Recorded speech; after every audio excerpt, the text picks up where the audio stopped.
వరద అన్న వార్తను హైలైట్ చేసిన రాష్ట్రంలో ముమ్మరంగా వానలు, ఎగువ నుంచి గోదావరికి భారీ ప్రవాహం, ఉమ్మడి గోదావరి జిల్లాలో పొంగుతున్న వాగులు వంకలు, పెద్దవాగు ప్రాజెక్టు గండి, విలీన మండలాలకు పొంచి ఉన్న ముప్పు, ఏలూరు జిల్లాలో కొట్టుకుపోయిన కారు, నేడు రేపు భారీ వర్షాలు, ఒక పక్క ఎడతెరపలేని వానలు, మరోపక్క గోదావరికి ఎగువ నుంచి భారీగా వస్తున్న వరద కంటిపై కొనుక్కు లేకుండా చేస్తున్నాయి.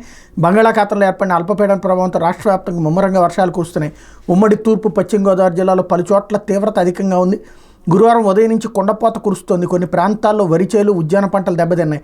ఏజెన్సీ ప్రాంత మండలాల్లో వరద ఉధృతి పెరగడంతో రోడ్లు, కల్వర్ట్లు కొట్టుకుపోయాయి. పలు గ్రామాలకు రాకపోకలు స్తంభించాయి. ఏలూరు జిల్లా వేలేరుపాడు మండలంలో ఒక కారు కొట్టుకుపోయింది. అందులో ప్రయాణిస్తున్న 5గురిని స్థానికులు కాపాడారు. ఆంధ్ర, తెలంగాణ ఉమ్మడి ప్రాజెక్టు పెద్దవాకు 250 మీటర్ల మేర గండిపడింది. ఈ ప్రభావం ఏలూరు జిల్లా కుక్కనూరు, వేలేరుపాడు మండలాల మీద పడింది. ఇప్పటికే వేలేరుపాడు మండలంలోని కమ్మరిగూడెం, అల్లూరు నగర్, రాళ్లపూడి తదితర గ్రామాల్లో కొన్ని ఇళ్లు వరదలు కొట్టుకుపోయాయి. గండి కారణంగా వరద ఉధృతి మరింత పెరిగి కొన్ని గ్రామాలు నామరూపాలు లేకుండా పోతాయన్న ఆందోళన నెలకొందన్నటువంటి వార్తని హైలైట్ చేశారు. ఇప్పుడు తెలుగుదేశం పార్టీ వైకాపాల ఘర్షణ